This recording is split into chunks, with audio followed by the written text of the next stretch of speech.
Following the Battle of Mutina, the Roman Republic was at a crossroads in history. Lepidus and Antony, facing a revived Pompeian faction, thanks largely to Cicero, had allied with one another.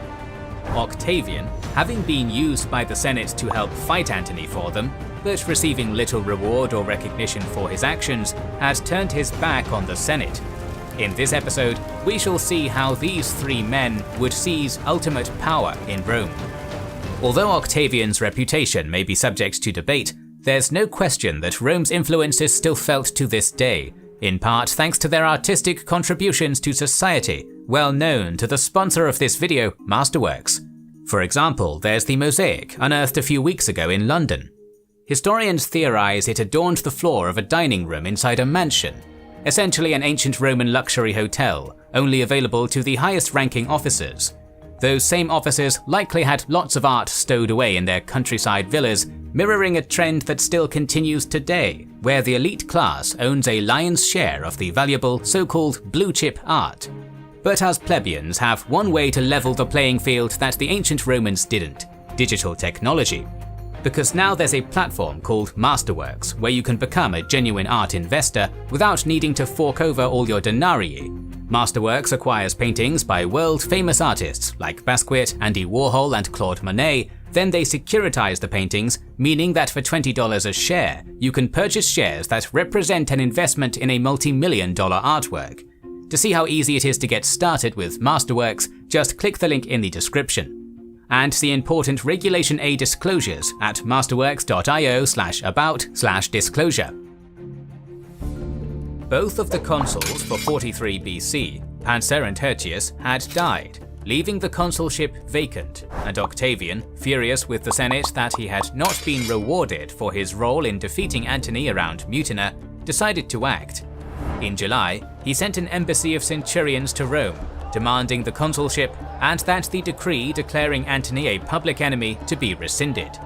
According to Appian, one centurion addressed the Senate with his hand on his sword and proclaimed, "If you do not grant the consulship to Caesar, this will." The Senate refused, pointing out that Octavian was too young to legally hold the office. Octavian's delegation countered, citing Pompey, Dolabella, and other examples of underage consuls. Still, the Senate refused. Octavian's men demanded that he march on Rome to claim the consulship. This is yet another clear example of how symbiotic the relationship between a general and his men was in the Roman Republic. The soldiers gave the general power, which in turn led to political power, while a general's political power was tied directly to how effectively and luxuriously he would be able to reward his soldiers. Octavian's men demanding he march on Rome should not therefore be seen as an act of political idealism, but more motivated by the knowledge that if their general was made consul, they could expect far greater rewards. Octavian gladly accepted their petition, marching 8 legions across the Rubicon toward Rome. Caught between the Senate and Antony, it was now clear that Octavian had made his choice of which side he would join. History was repeating itself, with yet another Caesar, which was now Octavian's legal name, marching on Rome. The panicked Senate sent messengers to Octavian saying that he would be granted full command of the army and the right to run for the consulship. However, almost immediately, the senators became ashamed for caving in to blackmail. 2 legions that had been sent from Africa to assist in the war against Antony had just arrived in the city, and there was still 1 legion that had been left by Pansa to protect the city. Cicero rallied the Senate, revoking the previous offer to Octavian. The legions were prepared to defend Rome, and the city was fortified. Octavian's negotiation with the Senate's ambassadors was interrupted by a second delegation rescinding the offer. Immediately, he marched his force to Rome, encamping on the Campus Martius. Seeing the vast force assembled against them, 2 of the 3 legions in Rome lost heart, defecting to him. The senators had been brave to try and organize a defense of the city, but the popularity and power of Octavian was simply too great. Shortly after this, rumors circulated that 2 of Octavian's legions had defected, and some senators once again tried to raise legions to confront him, However, the rumours were false. In all likeliness, Octavian himself had been the source of the rumour, seeking to establish who his main opponents in the city were. All of them would be proscribed. Elections for the consulship were held, and to nobody's surprise, Octavian was elected alongside Pedius, Caesar's legate, who funded his young heir during the early struggle with Antony. Octavian immediately set about holding trials for those linked to the conspiracy against Caesar, including some men who had not even been in the city at the time. All were unanimously found guilty in the courts presided over by Octavian. One praetor who voted for acquittal would later be proscribed by Octavian. Another was rumoured to be plotting to assassinate Octavian and was sent on a ship to be exiled in Africa. The ship never arrived though, disappearing en route. This was just a taste of what was to come. Octavian would not show mercy to his enemies. Meanwhile, the forces of Antony, Lepidus, Plancus, Pollio and Ventidius had combined west of the Alps in Narbonese Gaul, a huge force of 17 legions, with Antony and Lepidus in joint command. Octavian knew that to confront Brutus and Cassius and the immense force that they could amass in the east, he would need the help of these legions. As such, he rescinded the decree that made Antony an enemy of the state and sent letters of friendship to the two men, who both responded in kind.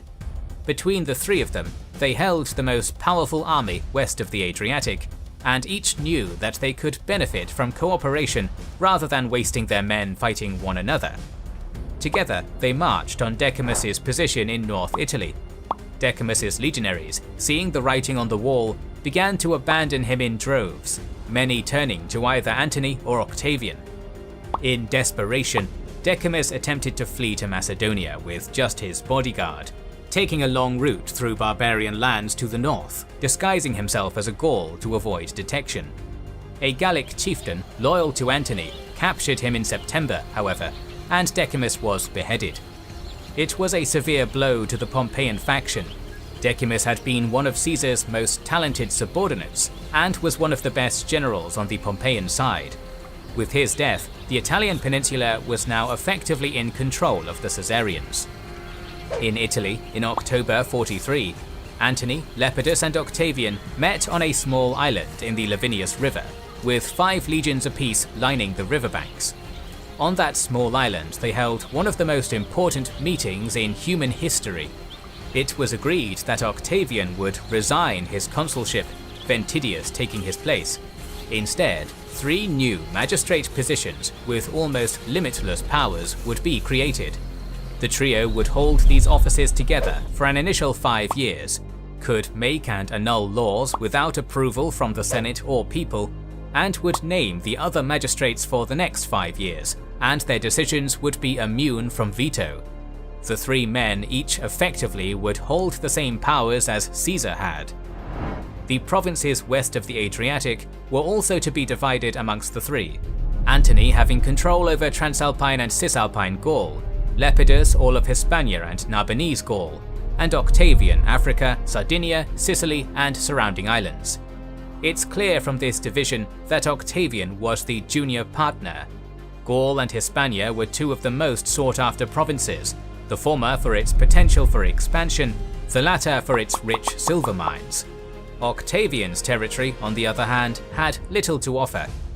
Moreover, Sicily was contested by Sextus Pompey, and a strong Pompeian presence persisted in Africa. Although he carried a powerful name through his adopted father, Octavian was still not as powerful as his fellow triumvirs. Military plans were also laid down. Lepidus would remain in Rome with 3 legions, while Antony and Octavian would lead the main force to Greece to confront Brutus and Cassius. More darkly, they also planned the Proscriptions list, an idea made infamous by the dictator Sulla. A proscription list was a collection of names that was posted publicly. Any man whose name was on the list immediately had their property declared confiscated by the state and was condemned to death. Effectively, state-approved murders. During the last series of proscriptions under Sulla in 83 BC, a young Julius Caesar had been forced into hiding and may well have been proscribed himself. It was partly for this reason that Caesar had refused to carry out similar purges during his dictatorship. Antony, Lepidus and Octavian were of a different generation, however. The oldest of them, Lepidus, had been just 6 years old during Sulla's reign, and the proscriptions had left a much less marked effect on them. Together, they wrote up the lists, targeting mainly those with political power, but also personal enemies, and those who were rich, and whose confiscated property could thus be used to fuel the war effort. Even friends and family were not safe. Antony's uncle Lucius was added to the list, as was Lepidus's brother. Cicero, the one-time mentor and ally of Octavian, was also proscribed, though Octavian did apparently try to argue against this for 2 days before relenting. It is important to note here that Cassius Dio and Paterculus claim that Octavian only took part because he held similar authority, that he was effectively unwilling, showing himself later to be a merciful man, and that he tried to save many from the proscriptions. However, other sources, such as Appian and Plutarch, do not say this. In their accounts, all 3 men were equally culpable. Dio is well known as being overly flattering to Octavian as a result of his position as a senator in the empire, and thus having a vested interest in having a sympathetic view of the emperor. Paterculus has similar problems, serving during Octavian's reign as emperor under Octavian's grandson, and thus having a personal investment in glorifying him. Their views have proved persistent, but the accounts may well be apologist revisionism, and Appian and Plutarch do not offer the same excuses, both putting Octavian on the same level as Antony and Lepidus. Indeed, Appian says that the terrors that would be inflicted on Rome during this time were all the more remarkable precisely because of Octavian's participation, and Plutarch described the trio as having made a barter of murder for murder. Within just 3 days, the 3 men had planned how to take full control of the Senate, planned a war against the liberators, and had planned the deaths of 300 senators, about a third of the Senate, and 2,000 knights. Unofficially, the Second Triumvirate had just been formed. After the negotiations, the 3 began to march on Rome. For now, the majority of the proscriptions were put on hold, but there were 17 men who needed to be targeted early, among them Cicero and Salvius, a tribune of the plebs. Cicero, who held the sympathy of the public, managed to elude his hunters, while Salvius was not so lucky. He was found hosting a banquet when soldiers burst in, ordering the guests to remain in their positions, and beheaded the tribune, leaving his guests reclining in shock next to his beheaded corpse.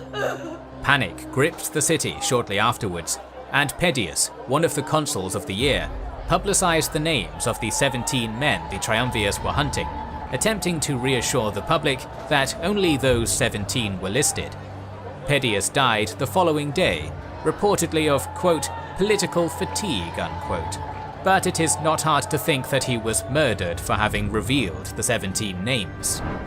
Cicero, having tried to escape Italy by sea, had grown sick and was forced to make land. He was soon found near his villa in Formiae, being carried in a litter. His slaves and other locals had lied about his location to protect him, but he had finally been betrayed by a local shoemaker. A centurion, who Cicero had previously defended, found the now 63-year-old orator. He accepted his death, offering his neck, and was executed.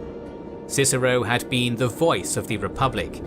Whether one agrees or disagrees with his actions or politics, he was a brave man who, when surrounded by swords, tried to defend his republic with a pen. In the words of Paterculus, "You took from Marcus Cicero a few anxious days, a few senile years, a life which would have been more wretched under your dominion than was his death in your triumvirate. But you did not rob him of his fame, the glory of his deeds and words, nay, you but enhanced them. He lives and will continue to live in the memory of the ages, and so long as the universe shall endure, this universe, which he saw with eye of his mind, grasped with his intellect, and illuminated with his eloquence, shall be accompanied by the fame of Cicero. His head and his hands, with which he'd written such damning speeches against Antony, were nailed to the rostra where he had given so many speeches. The triumvirs entered Rome over 3 days, each bringing a bodyguard and legion, completely disregarding the law prohibiting arms in the city. A tribune of the plebs, Publius Titius, proposed the law that would give extraordinary powers to Antony, Lepidus and Octavian. With their legions and bodyguard prowling the city, the bill was swiftly passed. The second triumvirate was now legally established. Overnight, lists appeared in the forum with the names of the condemned. A reward was also offered, 2,500 denarii for each head of a proscribed man brought to the triumvirs. Rewards were also offered for information on a wanted man's location, while any person harboring a fugitive would also be added to the list. The gates of Rome were blocked by soldiers, and the proscriptions began in earnest. Appian's account of the proscriptions is harrowing. Men hid in sewers, wells, chimneys, ovens, wherever they could, before being discovered, dragged out, and executed by their hunters. One man even hid himself in a dung heap. The soldiers, disgusted and unwilling to reach in for him, simply stabbed the heap with spears until he emerged, then promptly beheaded him. Brothers holding on to one another were executed together in one swing of a sword. Shockingly, even children were not safe. Orphans whose parents had left them with large amounts of money were also added to the list. One was found at his school with his tutor. When the hunters burst into his classroom, the tutor tried to shield the young boy with his body, but both were cut down without mercy. Night after night, the proscription lists were expanded, so none truly knew if they were safe or not. Gangs roamed the city, looking for any of the proscribed, and any opportunity to loot abandoned houses. Fear was rampant. Wives, siblings, and friends informed on their loved ones, and no one was sure who could be trusted. Even some children, eager for their inheritance, reported on their fathers. With so many being killed, many seized the opportunity to settle old scores, murdering their rivals under the pretense that they had been proscribed. Many simply gave in, either handing themselves over in order to try and protect their families, or simply waiting for death. Others decided to take fate into their own hands, jumping off rooftops or bridges. Statius, an 80-year-old senator, opened the doors of his house to the public and invited them to take anything they wanted. Once his property had been stripped, he burnt it with himself inside. Many wives also killed themselves over the bodies of their husbands, entire families being eradicated. Among these horrors, there were also acts of extraordinary bravery. A senator named Capito, for example, fought in the narrow passage of his doorway, cutting down a number of his hunters before being overwhelmed and butchered. Sons faked the deaths of their fathers and then smuggled them out, one carrying his elderly father on his shoulders. The slave of one senator, upon hearing that soldiers were coming for his master, swapped outfits with his master and took his place in his bed. The soldiers arrived and killed the slave where he lay, the senator dressed as a slave standing nearby. Antony's mother, Julia, was outraged that her brother Lucius had been added to the list and confronted Antony, defiantly declaring that she would protect her brother and that he would have to kill her too if he wanted his uncle dead. Antony relented, Lucius's life being saved. When the triumvirs announced an unheard-of-before tax upon women, Hortensia, the daughter of a famous lawyer, rallied the women and confronted the triumvirs. She insisted that if Rome were fighting a foreign power, the women would gladly support the state. But in civil wars may we never contribute nor ever assist you against each other. Given the current political climate, it was an incredibly brave act. The triumvirs needed money, and the confiscation of proscribed property was intended to solve this. Through such grisly methods, the triumvirs accumulated huge amounts of property, but they struggled to sell them. Many of the richest men were now dead, and many were terrified to bid on the properties, lest they also be seen as having money and being added to the lists. Thanks to Hortensia, The tax on women was only enforced upon 400 of Rome's richest, forcing the triumvirs to compensate by forcing male property owners to lend money to the state. Some men did escape the proscriptions, many flocking to the banners of Sextus Pompey in Sicily or Brutus and Cassius in the east. Sextus even went so far as to offer his own rewards for those that helped proscribed men escape to him. As a result, Sextus, whose situation so far had been rather weak, had an influx of powerful men into his faction, including many who had seen military service, greatly strengthening his position. With many of the most powerful men in Rome either dead or having fled the country, Antony, Lepidus and Octavian were left in complete command of Rome. The proscriptions, which began in November of 43 BC, continued for months into 42 BC and cemented the Second Triumvirate as the masters of Rome. The First Triumvirate, consisting of Crassus, Pompey and Caesar, had wielded power through the influence of the three men. It had been founded upon a base of mutual opportunism, had been largely bloodless, and while the three men unofficially ruled Rome, kept at least the facade of the Republican constitution. Even the dictatorship of Caesar had relied far more on the political alliances and debts created by Caesar than terror. The Second Triumvirate was different. It was ratified by law, effectively making Lepidus, Antony and Octavian simultaneous dictators in all but name, and was founded upon fear and death. The purges were appalling for people at the time. By these means, the Caesarian party had seized control of Rome. In the east, however, Brutus and Cassius had been raising a colossal army and consolidating their position. History once again was about to repeat itself, with the Caesarian and Pompeian parties again fighting a battle to decide Rome's fate in Greece. We will talk about this battle in our next episode, so make sure you are subscribed and have pressed the bell button to see it. Please consider liking, commenting and sharing, it helps immensely.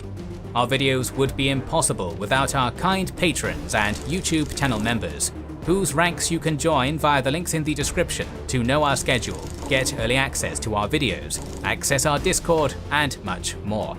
This is the Kings and Generals channel, and we will catch you on the next one.